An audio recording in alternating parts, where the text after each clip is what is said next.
Olá pessoal, na aula de hoje nós vamos explorar um módulo básico para controle e medição de temperatura, usando componentes bem tranquilos, tá? Então vou destacar aqui o esquemático da prática, mas aqui nós temos um ventilador que vai servir para resfriar, né? Um resistor de 5 watts e 68 ohms que a gente vai usar para aquecer, tá?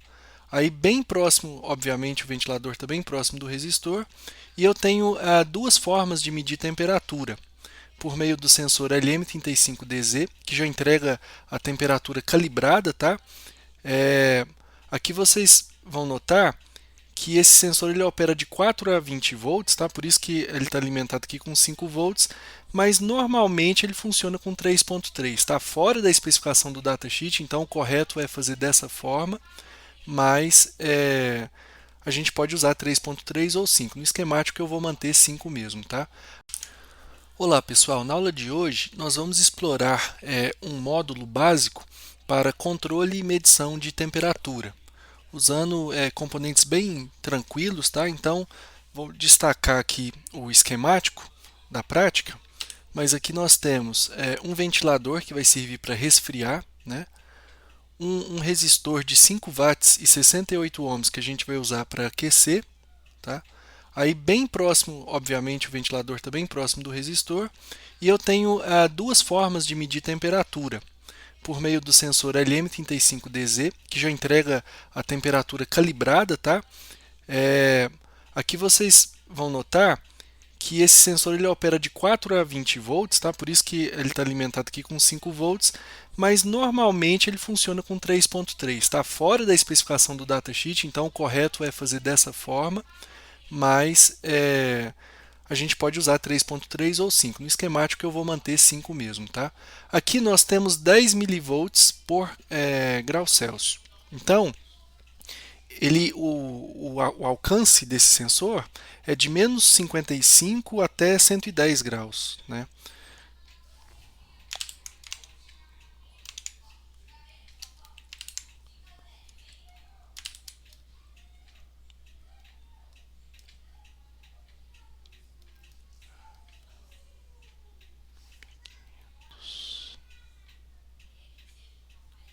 Cento e cinquenta.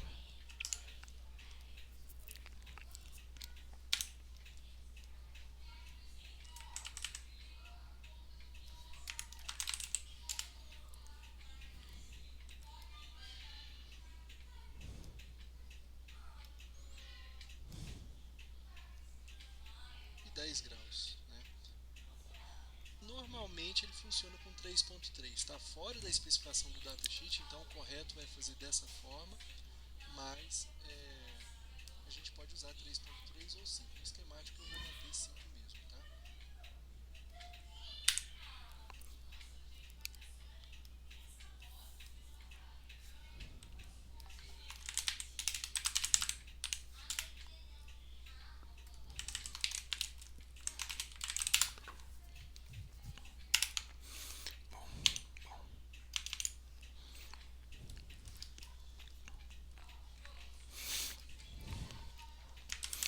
A faixa desse sensor, eu até saí aqui para confirmar no datasheet, ele mede de menos 55 a 150 graus Celsius, então mesmo alimentando ele com 5 volts, ele pode retornar a tensão negativa se tiver temperatura abaixo de zero, mas a tensão máxima que ele coloca aqui na saída é 1500 milivolts, que corresponderia a 150 graus Celsius. Eu destaco isso, pessoal, porque as entradas dos nossos, os canais do nosso conversor ADC1, tá, eles esperam tensões de 0 a 3.3 volts. Tá?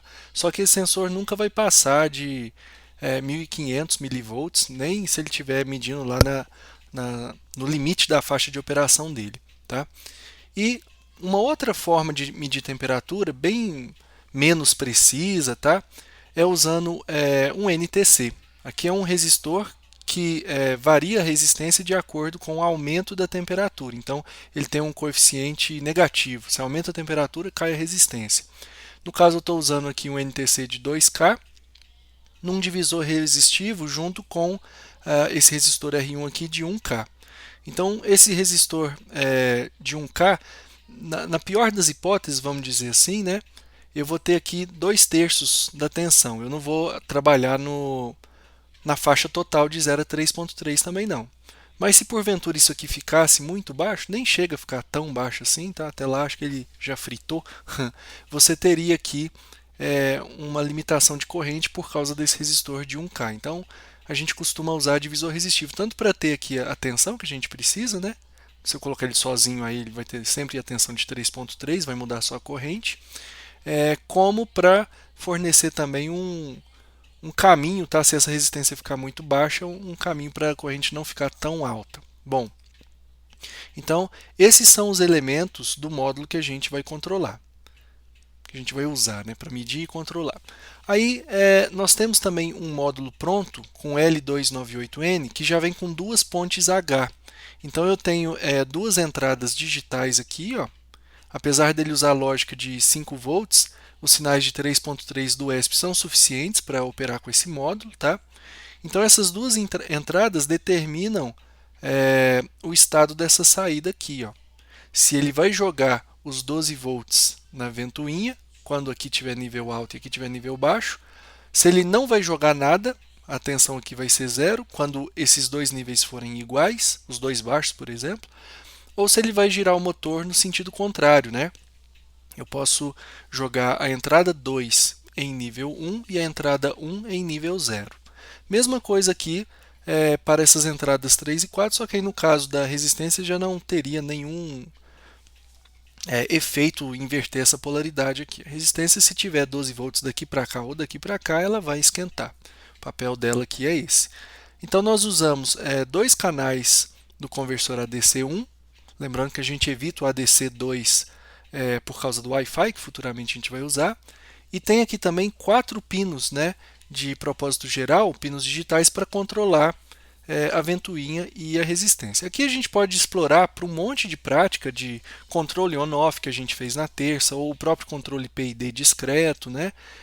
Mas hoje eu vou deixar mais manual. Nós vamos comandar, né, o aquecimento e o funcionamento aqui da ventoinha por meio de comandos na porta serial, só para fins de depuração mesmo, e acompanhando durante esses comandos, né, o comportamento dessas tensões, tá? E aí eu acho que seria muito bom depois fazer um gráfico, né, mapeando a temperatura que vem do LM35 com a tensão que nós obtivemos aqui no NTC. Tentar correlacionar os dois, tá? Então vamos para a programação agora. Primeiramente, eu vou mapear toda a pinagem, né, usada do ESP32 em diretivas define. Então aqui a ventoinha, né, vamos chamar os terminais de H e L para... No caso da ventoinha até faz diferença, né? Muda o sentido de rotação do motor.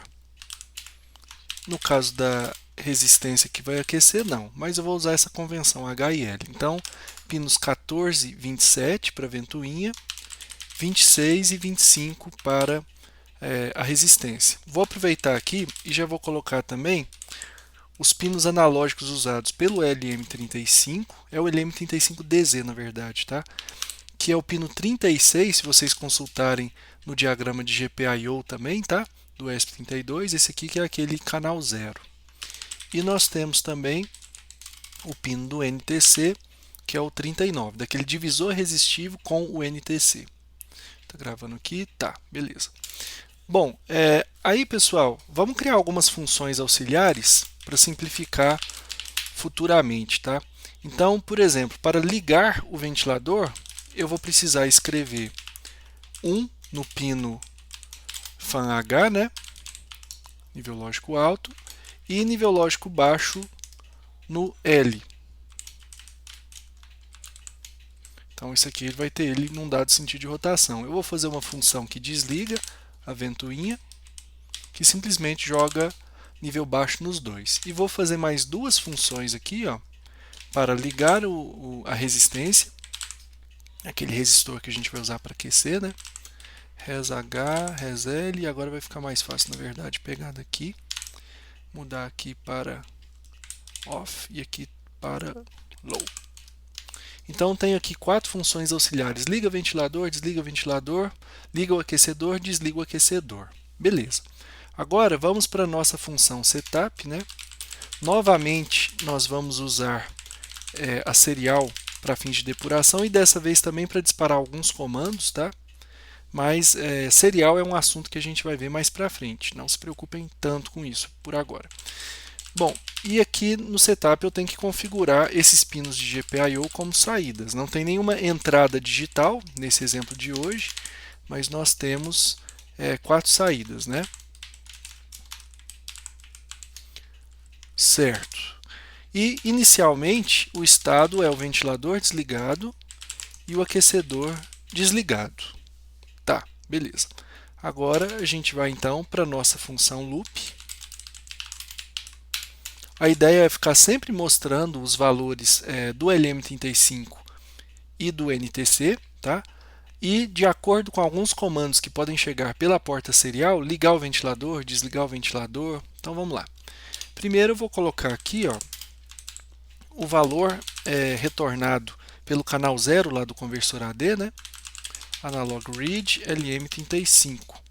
E eu coloquei a variável com esse nome, LM35 raw, porque aqui eu tenho um dado meio bruto, né? Aqui é um número de 0 a 4095, sem unidade, então ele está meio cru, por isso que a gente colocou esse prefixo aqui. NTC é a mesma coisa, né? E agora, pessoal, eu vou usar aqui um fator de conversão, presumindo que seria linear, tá? O conversor AD do ESP, a gente sabe que não é, mas ele é aproximadamente linear e o objetivo da prática aqui também não é aquela precisão toda da instrumentação, é mais o sistema microprocessado, propriamente dito. Então vamos lá, aqui tem um fator de conversão, se você quiser mais precisão, você poderia usar aquela calibração que tem no link que eu comentei na aula passada, né?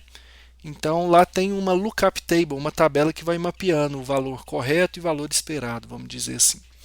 Agora com esse fator de conversão eu consigo chegar na tensão de saída do LM35, que é o LM35 cru, né, vezes esse fator de conversão.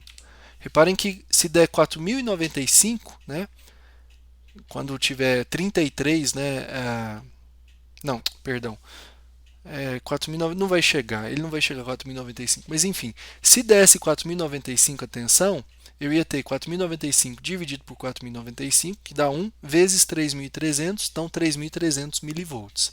Se for 0, 0 vezes qualquer coisa, 0. Então, quando você multiplica por esse fator de conversão, você já está voltando aqui, né, devolvendo para o valor da tensão. Aqui virou um valor digital de 0 a 4.095, agora a gente está devolvendo isso para valores de tensão. NTC raw vezes convert factor. Aqui eu estou questões de legibilidade, deixando bem explícito que já é um double, né? E agora eu tenho condição de calcular a temperatura em graus Celsius, que é um double também, que vai ser essa tensão vezes 0,1, porque cada 10 milivolts corresponde a 1 grau Celsius. Então tem que multiplicar por 0,1 para ter a temperatura mesmo. E agora a gente vai imprimir a mensagem aqui na serial. Uma forma de fazer isso seria encher de instruções serial print, colocando aqui a mensagem, né, do LM35. Aqui dá para colocar o valor, né? Depois a gente pode colocar espaços em branco, colocar o NTC e tal.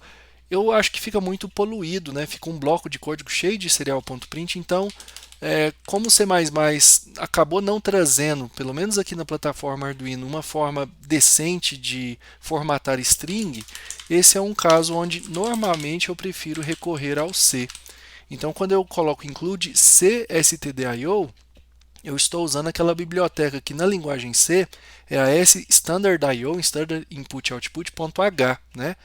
E no C++ a gente não escreve .h e as bibliotecas herdadas lá do C vêm com esse prefixo aqui. Na cstdio eu tenho a opção de formatar strings com o snprintf, que é bem mais robusto, tá? Do que ficar fazendo aquelas streaming com cout, né? Assim. É mais compacto, né? Vamos dizer, a forma de representar. Então eu vou criar aqui uma mensagem, posso colocar 60 caracteres, o tamanho... Aqui nesse exemplo a gente não está chegando nem perto de usar muita memória do ESP, mas certo seria você medir o tamanho máximo que pode dar a mensagem, né? Eu vou jogar 60 aqui mesmo. E agora a gente vai criar então a mensagem usando o snprintf. O printf formata uma string. Não, perdão, o printf formata uma string e joga na tela, né? Aqui não tem tela. Alguns sistemas mapeiam o printf para a porta serial, mas não é o caso do ESP não, tá? O sprintf ele formata e salva num buffer, no caso esse buffer aqui com a mensagem. O snprintf tem uma proteção de segurança aqui para, se o formato for maior que o buffer, não estourar os limites do buffer. Então, com o snprintf eu especifico aqui para ele ocupar no máximo 59 bytes aqui na mensagem. Tá? Eu sempre coloco um a menos, coisa de hábito mesmo, porque tem situações que o barra zero conta, outros não, e aí nesse caso não vai fazer tanta diferença, mas eu costumo evitar. Então aqui ele vai jogar, formatar a mensagem nessa string, nesse buffer aqui, ó, message, mas no máximo 59 caracteres. Se passar, ele não invade a região fora do vetor, não, tá? Bom, e aí qual que é a mensagem que eu vou escrever? Eu posso colocar assim, ó, temperatura, e aqui eu coloco a medição feita pelo LM35, com a precisão de 2 casas decimais. Pode até colocar porque a precisão dele é de meio grau, ele não é tão robusto assim para medir mais que isso. Então aqui vou especificar esse formato, uma casa depois da vírgula, e aqui eu vou colocar o valor do NTC, que vai ser aquele NTC raw, que na realidade ele pode ser um inteiro, pode até ser sem sinal, né? Preenchendo com zeros à esquerda e tamanho 4, pode dar até 4095. Então essa aqui é a string a ser formatada e os parâmetros que vão nela vai ser o temp Celsius e o NTC, NTC raw. Agora que eu tenho essa mensagem pronta, eu posso usar o serial.println, que aí ele já inclui o barra n para a gente, coloca aqui a mensagem, tá? Então aqui imprime, mostra no monitor aqui da serial uma linha desse jeito aqui, com as temperaturas que foram medidas. A base é essa, só que para ver temperatura ambiente, ok. Vamos agora acrescentar a parte de poder ligar o ventilador, ligar o aquecedor, né? Então vamos lá. Primeiramente é verificar se tem alguma coisa no buffer de entrada da serial. Como eu disse, isso não é assunto para agora, então vamos entender que isso aqui é um esqueleto necessário para o que eu propus a gente fazer para essa prática. Tá? Aqui eu vou simplesmente ler um byte mesmo, tá? Que vai ser o comando. Comando é igual a serial.read. E agora a gente usa a cláusula switch e vamos definir aqui 5 comandos. Se ele apertar 1, a gente vai ligar o ventilador. Se ele apertar 2, opa, perdão, aqui o comando é byte, está vindo já do teclado em ASCII, né? Então não é número não. Se ele apertar 2, a gente vai desligar o ventilador. No 3, liga o aquecedor. E no 4, desliga o aquecedor. Tá. Então vamos implementar primeiro a parte aqui do 1. É só colocar fan on. Só que se eu faço isso, no caso do ventilador você ainda tem o feedback visual, né, dele girando, mas para ficar mais interessante, tá, eu vou imprimir aqui pela serial também a mensagem ventoinha ligada ou fan on mesmo, tá? E em seguida vou pedir para esperar 1 segundo, sem fazer nada, tá? Inclusive esse 1 segundo eu vou querer em todos os casos, então eu vou deixar ele fora do switch mesmo. E o 2 vai desligar, fan off, opa. O 3 vai fazer a mesma coisa, mas agora para o aquecedor.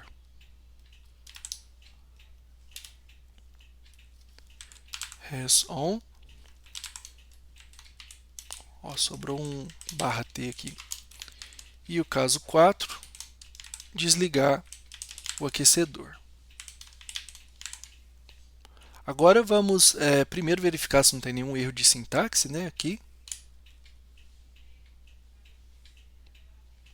Parece que não.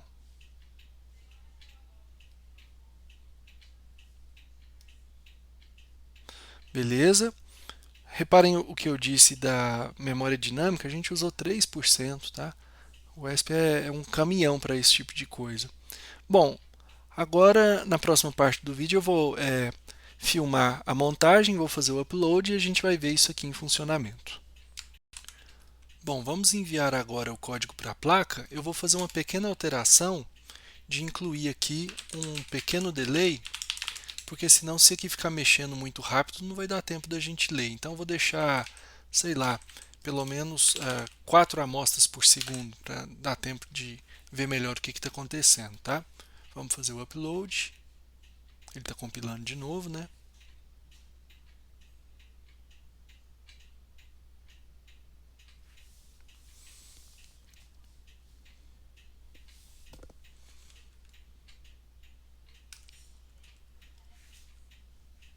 Pronto. Bom, pessoal, aqui nós temos a montagem do protótipo, tá?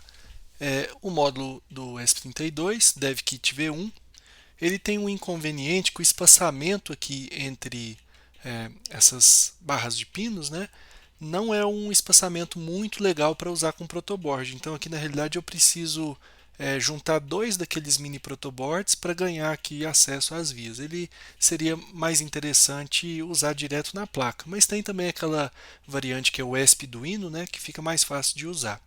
Aqui tem as ligações, o divisor resistivo, né, vem por aqui, e aqui nós temos na realidade o módulo que contém a ventoinha, o aquecedor, o NTC. Do lado de cá tem o LM35DZ, tá? Perto desse conector de força aqui do ventilador, tá certo? E aqui uma barra de pinos também para fazer as ligações. Então os dois primeiros o ventilador, os três seguintes o LM35, depois os dois próximos é o NTC, que chega aqui no divisor resistivo, né? E os dois últimos o aquecedor. Aqui na realidade é por isso que a gente coloca o esquemático. Às vezes na montagem do protótipo fica meio confuso mesmo. Aqui nós temos o módulo L298N, que são as duas pontes H, acionando aqui as duas cargas, né? E aqui é uma plaquinha só para simplificar, ter esses diversos níveis de alimentação. Então tem 12 volts aqui, e ela tem saída para 5 volts e para 3.3. Teoricamente é possível usar o pino VIN do ESP32, que é o primeiro do lado de cá, ó, e colocar aqui uma tensão de até 12 volts, tal. Depende muito do kit que você está usando. Mas eu não gosto de jogar essa tensão alta direto na placa não, porque como o 12 já é perto do limite de operação, eu prefiro alimentar ela pela USB mesmo, que aí é bem tranquilo, né? E se for para comprometer alguma coisa por causa do limite de operação, que seja aqui, ó. Esse cara também é de 7 a 12 volts. Bom, então aqui é só para mostrar mesmo funcionando. Eu consigo girar um pouquinho aqui quando precisar, né, para mostrar o ventilador. O zero que apareceu lá é por causa desse cabo aqui, ó. Esse cabo do PON está um pouco comprometido, mas vai dar para mostrar numa boa. Vocês podem ver que a precisão do LM35 nesse caso, né, na faixa que ele opera, está bem baixa, não está tão frio assim agora. Aliás, até valeria a pena depois investigar qual que era a temperatura por agora. Eu vou fazer o seguinte, eu vou ligar o aquecedor. Eu vou apertar aqui 3 e aí envio o comando pela serial para ligar aqui esse aquecedor, tá? E aí a gente vai ver o NTC, o valor dele diminuir e o LM35, o valor dele aumentar. Vamos esperar um pouquinho para aquecer. Deixa eu só verificar aqui se está aquecendo mesmo.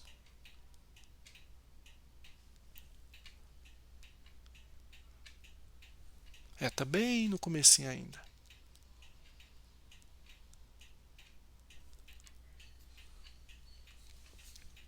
Mas já aumentou um pouco, ó. O NTC estava na faixa aí dos 2.700, ele já caiu para 2.400 e o sensor de temperatura estava lá 9, 10, agora foi para 13, 14. Eu vou deixar um bom tempo ainda ele esquentando aqui.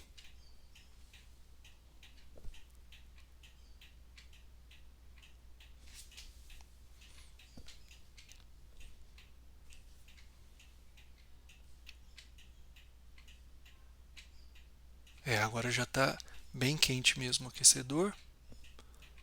Não está em contato direto, tá, com os sensores. Isso aqui foi feito na placa padrão mesmo. O certo, bom, nessa prática aqui, eu deveria, na realidade, ter colocado uma base de madeira e parafusado todo mundo, para não ficar essas partes zanzando assim, né? A gente tem esse problema, né?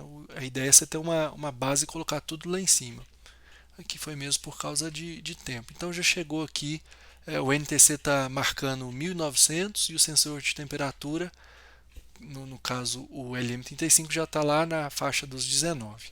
Agora eu vou ligar o ventilador. Eu acho que eu consigo girar um pouquinho aqui para mostrar ele ventilando. Não sei se vai dar para ver pelo vídeo. Só que esse ventilador perto desse aquecedor aqui, ele está muito fraco, tá? Questão de modelo mesmo. É o ventilador que eu tinha aqui à minha disposição. Então eu vou desligar o aquecedor. E agora, com o ventilador e o aquecedor desligado, a gente vai conseguir ver esses valores voltando, né, ao que a gente tinha antes. Depois eu vou passar para vocês também uma tabela, inclusive com estampa de tempo, para a gente fazer o gráfico da temperatura e tentar correlacionar esse valor aqui do NTC com o valor aqui do LM35. Por aqui fica mais fácil mostrar. O LM35 está aqui. Mas já deu para ver, ó, já está diminuindo, está voltando. Então, basicamente, essa aqui era a prática que eu havia planejado para hoje. Peço perdão aí que eu vou ter que me ausentar para participar lá do seminário do curso técnico, tá? Mas depois, qualquer dúvida, na aula que vem, vocês podem me falar, tá bom? Obrigado.